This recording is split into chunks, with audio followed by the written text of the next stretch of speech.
Hello everyone, welcome to all of you in my Goa blogs. तो हम लोग गोवा पहुंच चुके थे। बस की वजह से हम लोग बिल्कुल ही चेक इन टाइम पे पहुंचे थे। 12:30 का चेक इन टाइम था और रूम आ गए थे। रूम मोर और एवरेज ठीक था, अच्छा था, मतलब बिल्कुल घर जैसा फीलिंग आ रहा था। उसके बाद हम लोगों ने गोवा का लोकल क्विज़ीन ट्राई करना था, तो इसीलिए हम लोगों ने फ़िश थाली ऑर्डर किया था। और फ़िश थाली खा के हम लोगों का प्लान था थोड़ा रेस्ट करेंगे, लेकिन हस्बैंड को सोता छोड़ के मैं और प्रियांश चले गए थे बीच एंजॉय करने के लिए, क्योंकि हम लोग के अंदर बहुत ज़्यादा एनर्जी थी कि बीच को देखना है। तो प्रियांश भी एक्साइटेड था, मैं भी एक्साइटेड थी, तो दोनों निकल गए बीच एंजॉय करने के लिए। और प्रियांश बहुत दिनों बाद, आई थिंक ये अपने लाइफ में जब से इसको होश हुआ है कि हाँ याद वाला चीज़, पहली बार इसने बीच देखा है। लास्ट हम लोग जब गए थे तो प्रियांश 6 मंथ का था।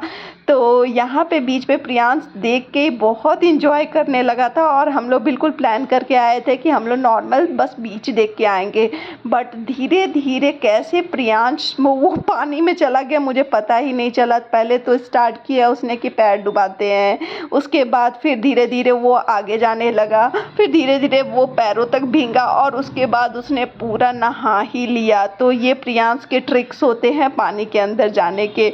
तो वो बहुत इंजॉय कर रहा था बीच को, मुझे भी बहुत अच्छा लग रहा था। काफ़ी टाइम बाद ये ब्रेक मिला था, वेकेशन प्लान हुआ था हमारा, तो बहुत इंजॉय कर रहे थे। और हाँ, एक बात आप फिर से बता देती हूँ, ये है बागा बीच गोवा का। तो यहाँ पे अभी क्राउड ज़्यादा नहीं था। आई थिंक दिसंबर में इसका पिक पॉइंट होता है, तो उस समय क्राउड सुनते हैं बहुत ज़्यादा हो जाता है, लेकिन इस समय बिल्कुल ही पीसफुल था, ज़्यादा लोग नहीं थे। तो थोड़ी देर हम लोग पानी में इंजॉय कर रहे थे, तब तक मैंने देखा कि पीछे हस्बैंड भी आ गए, इन्हें भी नींद नहीं आई थी। तो फिर हम लोगों थोड़ा देर बीच एंजॉय किया, उसके बाद वापस होटल चले गए थोड़ा सा नैप लेने के लिए। नैप लेने के बाद हम लोग उठ गए थे सनसेट देखने के लिए। और सबसे प्लस पॉइंट गोवा का हम लोगों ने ये किया था कि हम लोगों ने जो अपना होटल रूम लिया था बिल्कुल ही बीच के पास लिया था। अगर आप भी जा रहे हैं तो ऐसा ही कोशिश करिएगा, क्योंकि मेन जो चीज़ है देखने के लिए गोवा में वो बीचेज़ ही है और बीच पार्टीज़ है। तो शाम में हम लोगों ने पहले तो देखा सनसेट, उसके बाद धीरे धीरे लाइटिंग जैसी ही डिम होने लगी, वहाँ से पार्टी का पूरा सेटअप हो गया।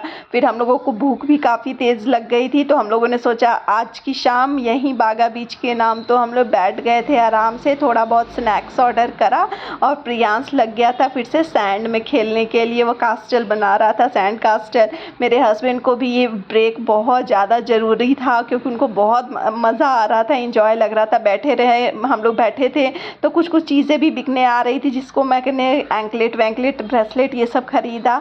उसके बाद जैसे ही शाम हुई, गोवा की जो पार्टी सूची होती है, जो नाइट लाइफ बोलते हैं ना गोवा का, वो हम लोगों ने देखा, बहुत ही खूबसूरत था। तो मज़ा आ रहा था वहाँ पे, हम लोग को लग ही नहीं रहा था कि हम लोग इंडिया में हैं, या कुछ दिमाग में कुछ और भी चीज़ें चलने रही थी। एकदम माइंड बिल्कुल ब्लैंक हो गया था और सिर्फ उसी के माहौल में हम लोग डूब चुके थे। तो आप भी इंजॉय करिए ये गोवा के vibes.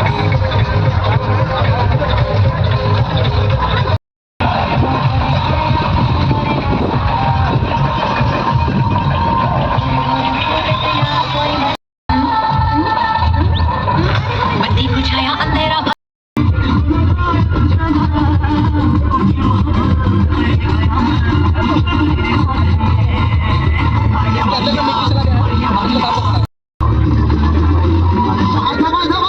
People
shit, alright people. I wanna see this all the beautiful sexy ladies come on, get ready for this ride.